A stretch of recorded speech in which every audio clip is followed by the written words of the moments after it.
Here's the next one, living as if. I think this may be the most important part of it, because you need to really believe in every cell of your body that this person is coming to you. So if you were living as if you knew for the 100% certainty they were on the way, what would be different? For me, it was sort of like when I was at the card shop and I would find happy anniversary cards. I would buy those now and keep them. You know, if there was a concert coming up in 6 months I really wanted to go to, I would buy 2 really great tickets now. So you're living in the as if. And one of my favorite stories about this, there's a famous actress who will not allow me to use her name in this story, but when she was working on manifesting her soulmate, every night she would cook dinner for herself, and she would set the dining room table with candles and set it for 2 and 2 wine glasses. And her dinner was as if they were already there. And not too much long later, she met him, and they're happily married today, and they're using the same beautiful china and crystal that she used. Wow. So living as if, what do you do if you have a low moment? What do you do if you go to yet another wedding and you just go into a moment of it's just not going to happen? And you've been positive for a while, but you dip. I think you need to allow yourself to have that feeling. That's a real experience. But get a stopwatch. You only have 30 seconds. I need you to go deep into the despair, the desperation, the I'm not lovable, whatever your negative feedback loop is. Dive into it for 30 seconds and allow your body to really feel just how lousy you really feel, you know. And usually what happens is when you do that, you can only experience the pain for just so long and you kind of snap out of it. And then look and see. So you're at the wedding. You know, there's usually some cute little 6-year-old boy in a tuxedo you can dance with.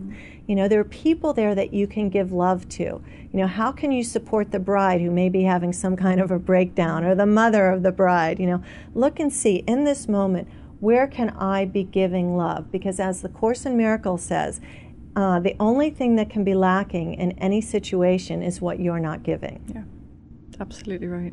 It's good. I'm going to think about this one more. The list. Let's talk about that. Well, I think, you know, when you walk into Starbucks and you order your coffee, you know, it's like, okay, I want a half calf, half decaf, soy milk latte with no sugar, vanilla syrup, no foam, lots of foam, whatever. Venti. And you place this extremely detailed order.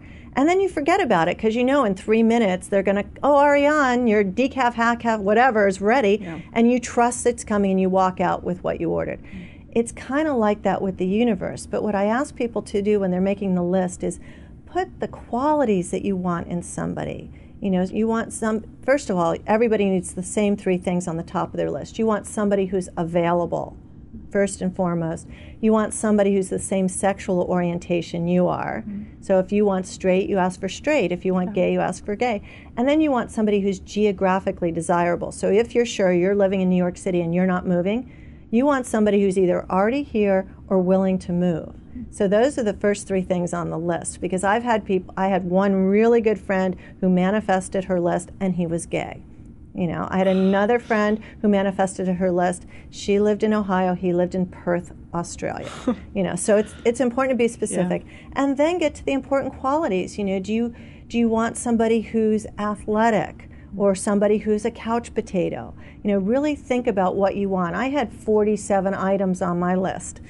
And Brian found it a couple of years after we got married. I don't know where I hid it. I don't know where I hid it, but he found it.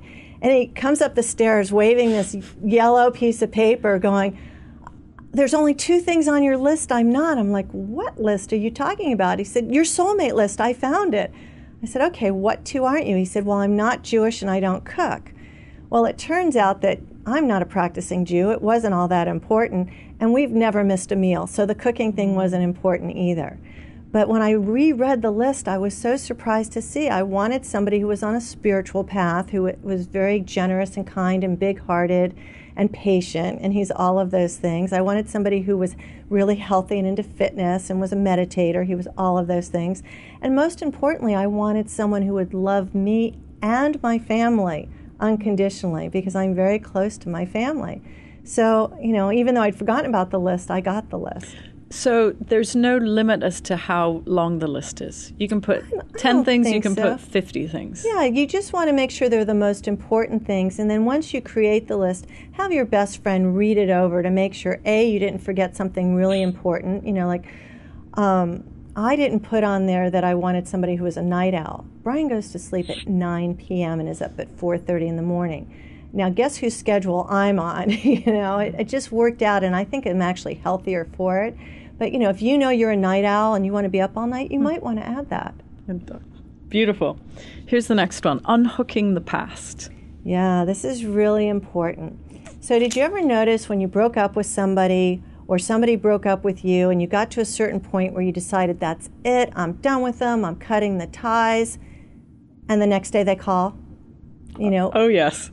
Right? Yes. And what is that about? It's like, because emotionally you have cut the ties, you've let go, and they feel that because ex-lovers are like vampires. They have these invisible energetic hooks inside of you.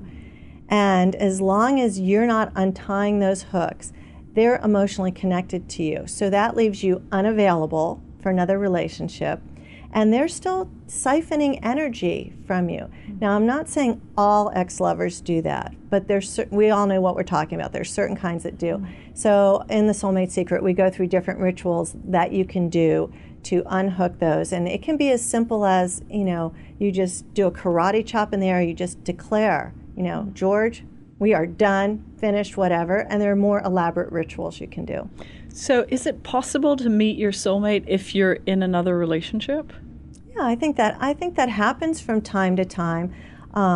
It's not ideal, you know, especially if you're married and they're married, but certainly there are plenty of stories of people who appeared to be, you know, happily married and suddenly they're leaving because, you know, I met my soulmate. You know, is that the cleanest thing to do? No, but it does happen. We are going to take a quick break, and when we're coming back, we'll talk about the next few steps. We are listening to Arielle Ford on Change Nation. We'll be right back.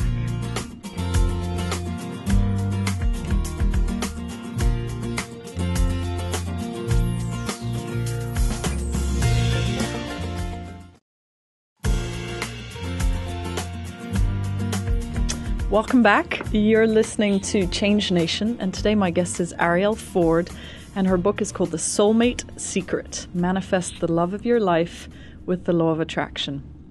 We were talking about the 9 steps to actually get there. The next one we have is taking action. What kind of action? What are actions that will serve us versus an action that probably won't?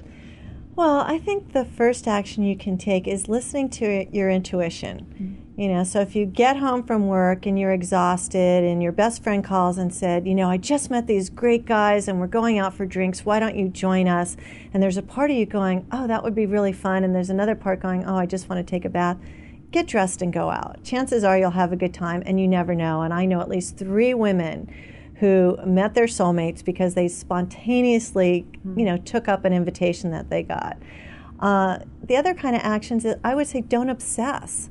You know, if you're on Match.com or Chemistry.com, you know, do it when it feels right, when you can have a good time doing it. Don't be checking obsessively because you think it's the right thing to do or you could miss somebody.